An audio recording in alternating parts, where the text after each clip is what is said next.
This week of Missouri Politics midweek update from a very cold and rainy Jefferson City, Missouri.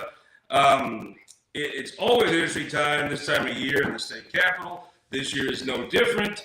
Filing is closed. Let's talk about some of the highlights of filing. We talked from Monday. There were some surprises, absolute some surprises. Derek, let's start with the biggest one. Jenny Bush of Gussie's actual daughter. If we pan the camera here, you would get to see the big painting I have of my son in Gussie Bush's office. Announced that Democrat Scott Faughn got out and endorsed her. Lucas Kuntz soldiering on. I got several questions about that. The first thing is it's going to be a Democrat. I always feel like it starts off about a 10% advantage if they're a woman in a Democrat primary. So she'll probably start off. It depends. I've heard she is going to self-fund. I've heard some folks say she's going to temper that with some other donations. If she self-funds, going to be a long day at the office for Lucas Kuntz. But he is a compelling candidate. He has put together a fundraising operation of his own.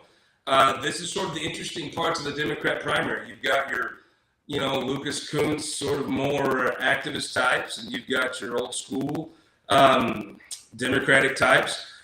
People have said many times about they've mentioned, she's a Democrat, can she win? Look, do I think she has a very good chance against Eric Schmidt, Vicky Hartzler? Probably not. Do I think a Democrat against Eric Greitens has a chance? Maybe gas comes down a little bit. I think that a Democrat woman makes the contrast a little better. We'll get to the Republican drama in a second, but look, the Stein of knowledge is kind of based off her family and her father's legacy. They are a very well thought of name in St. Louis. Less so as times went on. With the sale of the brewery, that changed a little bit, but I don't think it changed a lot. I think she's an extremely formidable candidate. It's a good time to have sponsored a nursing class, right? So she sponsored a whole nursing school. She's been given a lot, but she's done some things with her life. She is a nurse, did complete nurse training. So I think she's a compelling candidate. I think she probably starts off as the front runner for the Democrat nomination. In the general, look, can any Democrat win against a normal Republican? I don't know, honestly. In the midterm of the president of the Democrat Party makes it harder. I think that's a real open question. Is she a tremendous candidate? Yeah, no doubt. Tremendous. Should Eric Greitens be in the U.S. Senate? Of course not. And if you put partisanship over that, okay. But let's be honest, people will, and I think they'll be. I think they will. So we've got new Trafalgar poll coming in just now. My buddy Dallas just sent me. I'll interrupt for breaking. I wish I had that ABC bum.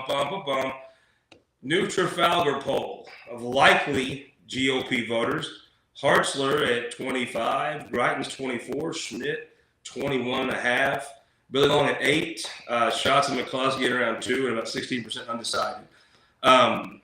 What I've always kind of thought would happen here, to be honest with you, is that there'd be a big swing towards there'd be a swing of Greitens folks that would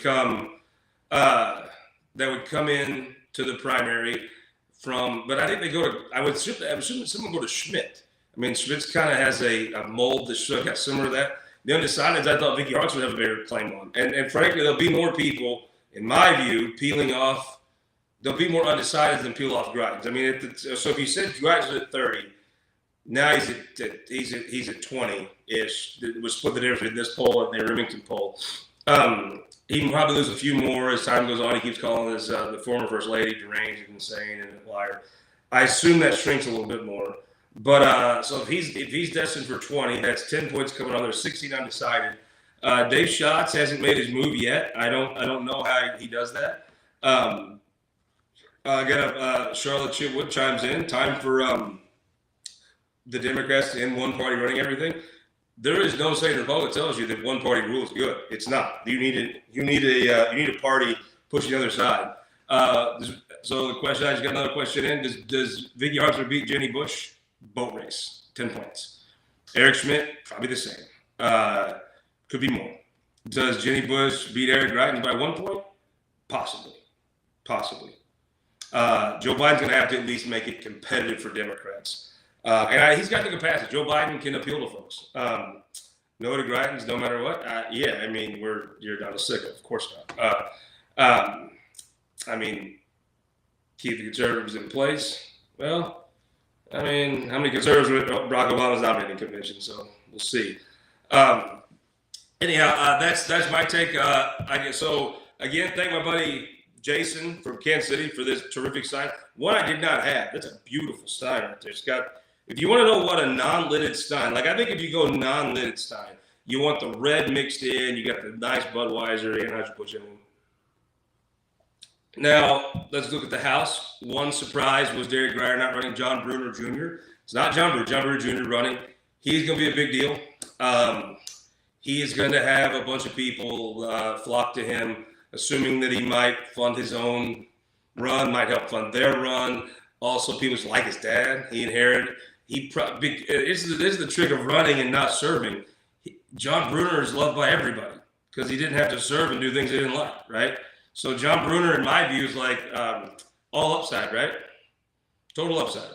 So John Bruner Jr. inherits total positives from John Bruner, and I think he is a second generation set in a very good spot. Good name ID, branded with the right of the party. Obviously, it's proven they'll self-fund some races. John Bruner Jr. just off the pedigree has no, and John Bruner didn't have to govern and do things that might make the right wing mad or somebody else mad. Really, John Bruner Jr. has probably the best pedigree you could possibly have to step in and run for office. And I've visited with him very briefly. I cannot say that I know him. I know his father and his mother very well, and he comes from, as we'd say back home, good stock. Folks I do know see he's a pretty level-headed guy, and he is coming into something in a very, very, very good position. And best wishes to Derek Grier. I mean, he served the legislature, took it seriously, was successful. He moved on to the things. Now I got to take my thimble of knowledge. The rare times that I'm wrong, I have to drink out of the thimble. Let me take this. It's a bitter cup. The stein of knowledge tastes much better. Gross. I've been through that for a long time. The speaker did not represent it. Legistray, my bad. Disappointed in the stein. That's why my buddy had to come in, Jason, to give me a new stein collection. I guess I better be a man and finish this thimble of knowledge. Oh, it goes down terrible, disgusting. Don't ever want to drink out of that again.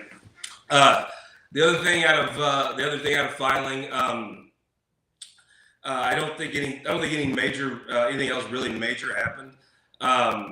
You had a couple pretty minor things chip in at the very last minute. The only other big thing that happened on the last day of filing was Jane Duker. Jane Duker of This Week in Missouri Politics, Bob Holden's Chief of Staff, Camo X. I mean, her resume is very, very long. How many people want to see Jane Duker spit fire out at Sam Page, and then how does he respond to it? This race was super boring right up until she did this. Now, can't get enough. It's going to be one of the most interesting races that you're going to find. Just absolutely just put it in the veins, right? Now, but it's going to be interesting, right, to watch Jane. There's a couple things that are challenging, right? Now, normally, in the old days, in the olden time, if you're in the media and you ran for office, you had to go off you would be on shows, but Jane has actually been for a long time now with Mark Reardon. They've got changed over to the more right-wing station from KMOX. Normally you have to step aside. That's sort of how things work, is you step aside if you're going to be if you're running for office. Now, there's some people say that's a law. Some people say it's just policy, some stations. I don't know, but that's something to deal with there, because Jane's very good, very, very good on the radio, and really does a good comment to Mark on Fridays. Mark has a great show. I've always enjoyed Mark's show before I ever even knew him. To this day, I enjoy Mark's show. But they have a great show. I don't know how that dynamic works, but normally you step aside. Now, that may not be. We're in a different age of media, so she may not have to do that. I really don't know. The second thing is, in order to raise money, Sarah Martin, really, really talented. Sarah Woodmart is a very talented person. She's on the Board of Aldermen in St. Louis and is highly regarded on the Board of Aldermen. She's not running because there's a new law that passed that says if you're a lobbyist, you can't raise money for your own campaign. So she has had to step. She's not running for re-election, and they cut the wards in half and all that stuff. So she's not running in that because she can't raise money. Now Jane is also a registered lobbyist for some groups. I don't think that's the majority of her practice, to be honest with you, is to I don't think her lobbying work is the main thing Jane does. I think she does it in addition to other services. Now this, I don't know. I've not spoken to Jane about this, but my assumption would be Jane will be able to finish the legislative session. I don't know if she's registered lobbying in the city or the county. I don't know how. I don't really know a lot about the city and the county to that detail. The only person I know that's a city lobbyist is the legendary Lou Hamilton, the St. Louis legend. But I guess she could probably wait till the end of the legislative session here in Jeff City, and she would still have 2.5 months to raise money. Probably would be fine, right? I mean, raising money. My assumption is Jane didn't do this thinking that there was no resources to help her. The way the reformers have taken our campaign laws and screwed them up. My thought would be that you could run these independent PACs and all this. I mean, good Lord. It's crazy. The one thing the politicians did so much more pure and honest than the reformers was campaign finance law. Who would have thought? The way the politicians set up campaign finance is so much more credible, ethical, honest, intelligent than the way the reformers did. It's amazing. If you just say, write the damn check. The politician wanted the check in his account. So that's a side grant. I think, Jane, if she chose to do that, you could probably run a campaign and fund it out of these outside groups to help you. You could also probably wait till the end of the legislative session. Now, the county council goes on all the time, so does City Hall. I have no idea what all Jane's involvement is there. But end of the day, it's different tweeting, defending groups than it is running for office yourself. It's going to be very interesting. I mean, if I was going to run against Sam Page, one of the things I would enjoy would be Jane attacking Sam Page all day. Now Jane is the person. I mean, it's going to be eminently fun to watch. It's going to be a spectacle that I think everybody that appreciates politics is going to want to see. And I will have to bet Jane's going to have fun with this. That would be my take. I don't know that this is Jane's natural thing. If you'd have told her she was going to be doing this 3 years ago, she probably said there's no way.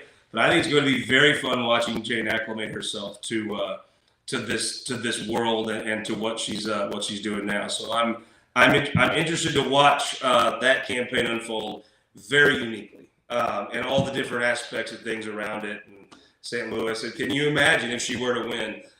Jane Duker and Tashara Jones at regional meetings. Something tells me those are very boring affairs that would turn into very interesting affairs if that's what were to happen. But back to this poll here. We saw a poll that showed Schmidt vaulting to the lead. Now we see another poll that shows Vicky Hartzler in the lead of Greitens. A little bit more narrow margin. So that's an interesting thing. That's always interesting how that stuff goes. Now let's get into probably the story of the day. You've seen the men. I've been a little critical, to be honest with you, of the Missouri Republican Party for some of the stuff they've done, some of the stuff they haven't done. So the allegation of Sheena Greitens, someone the party has praised many times, pretty damning, pretty devastating. They don't really. There's really no way to quantify how bad the allegations are and how bad it looks. Josh Hawley comes out and says, "There's no way we're not going to do this. We're not going to stand for this. You should step aside." The Attorney General said he should be in handcuffs. Vicky Hartzler and the state committee said nothing. And then to me, I'm like, whatever. If that's what you want to do. Then they put out something about this ranked choice voting. I'm like, so you're telling me that you're going to somehow pitch that ranked choice voting, you have time to go through this Monday ballot initiative, but you have a position on domestic violence or child abuse. And so it looked ridiculous. It was just a clownish thing. If you're not until you figure out where you are on, I don't know, child abuse, maybe don't jump into this. So I think that was the ridiculousness of that, was the straw that broke the camel's back. And I'll read you. So I wondered how long they would sit and take this, right?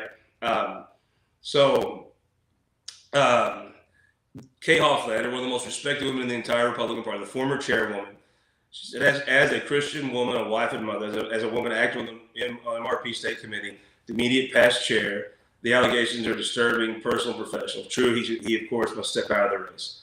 2 women have now gone under oath, one giving sworn testimony, one a sworn affidavit, both good faith, committing perjury if they're found to be knowing and intentionally lying. They certainly would not lie, one would think, as they swore they would tell the truth. What a reasonable, even sane, stable person would run for office under these circumstances. I call on him to step aside and get his life in order, to have his personal troubles be the story. Then you had another lady, very well respected, one who was involved in the ranked choice. I think she got a little bad because I think they asked her to write something on ranked choice voting. I think she assumed they would deal with the first thing first. Carla Young, the MRP on the MRP Executive Committee, she wasn't going to be silent anymore.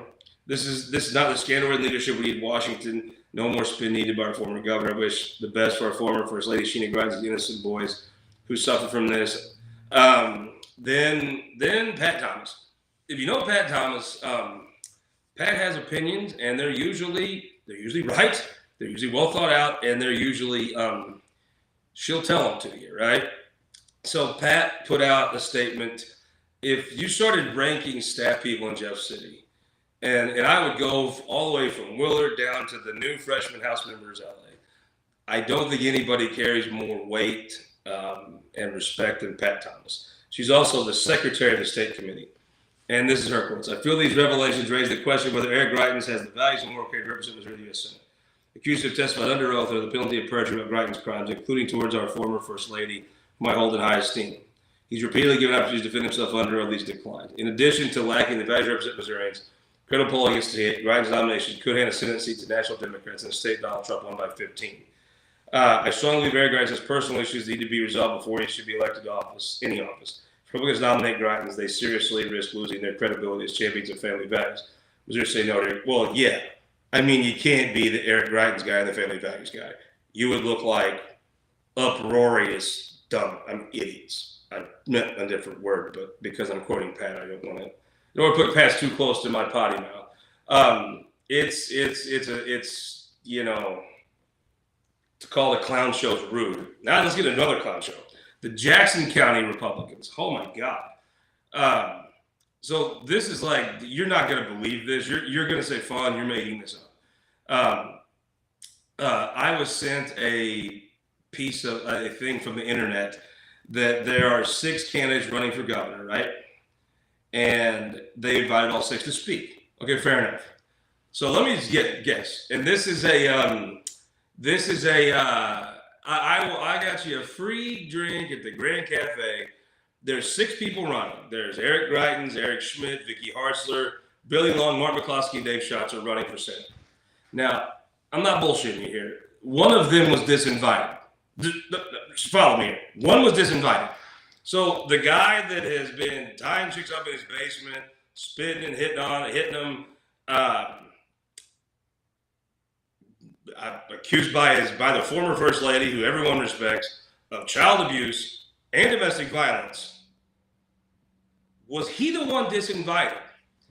So keep in mind, one of the candidates has that.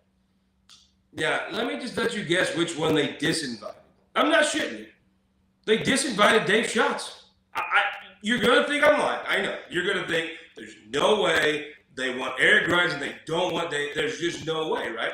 You're gonna call me a liar to my face right now. You're probably right now in the comments saying you are a pudgy German liar. There's no possible way that's true. I swear to God it's true. I swear to God. You want to talk about bizarro land. All right, you don't want people to speak, don't invite them. They invite the 6, right? To me, that's always distasteful to disinvite someone from speaking somewhere. That's just not great, but whatever. Here's the caveat to that is if a guy's ex-wife, eminently respected in your state, comes out and says, well, he was threatening me to use his power to not let me leave. He was taking my keys to kidnap me. Okay, maybe then you say, well, hey, but maybe this isn't this venue for you. Why don't we just move on without you? No, you're like, hey, that guy come. We want that guy. We want that guy here. What we don't want is Dave Schatz, who served the party forever, who's been a champion of guns, a champion of pro-life. And the problem is he's building roads. And I'm like, well, did John Ashcroft get invited? Was he welcome to Jackson County Republicans? Because best I remember, the last time we actually did raise money for roads was under Governor Ashcroft in the 15-year plan in '92. That is my God. You are. Look. If you don't want to have people speak at your thing, I get that. This gas tax was done a year ago, almost a year ago. You could easily have said, okay, we just don't want to invite you. Fine. I'm a big believer. You could, if your event, invite who you want to speak, right? That's my TV show. I don't want my TV show. If I don't want you on there, I don't invite you. Easy. So, but you invite someone, then canceling is a little distasteful. But if you're going to cancel, maybe cancel the wife beater, right? Holy God. I mean, what? Boy, when Reagan says the party, I didn't leave the party left me. Holy cow. I mean, if the party's down in that basement, geez. I mean, that is I always think disinviting is something you don't want to do normally because that is it's just distasteful, right? But if you're going to disinvite someone, you would do it over allegations that change things and, might embarrass you. I mean, not from a year. Wow. There's just, you could just restate the same thing over and over. It's a bizarro town. I don't get it. Sunday morning, we're back at our St. Louis studios. We will still be right here on KMOS in Central Missouri, 10:30 Sunday morning. I think we may just do an all panel. I'm not sure yet. There's so much to talk about. I think we just go all panel. Usually those are fun anyway. We got to talk about Jane. There's just so much to talk about. But the last thing. So keep my KMOS Central Missouri, 9 o'clock in the morning, ABC 30, and I have a new partner to tell you about. This Sunday morning, 9 a.m., we're going to be on the radio. That's right. The dulcet tones of your old hillbilly pal will be on the radio, News Talk STL. We are thrilled to have News Talk STL as carrying the show 9 a.m. in St. Louis. You can look it up, 1019, 94.1, but I would suggest just plug it into your phone. You can listen to it very easily on your phone. And it's gonna be fun. We're gonna be on the radio tomorrow and talk about that down at the studios. It's gonna be a fun day tomorrow. News Talk STL in St. Louis. We're gonna be our new radio home for This Week in Missouri Politics. Please consider joining us there. And we hope you'll have a week that is less bizarre than Jackson County Republicans. We'll see you Sunday on This Week in Missouri Politics.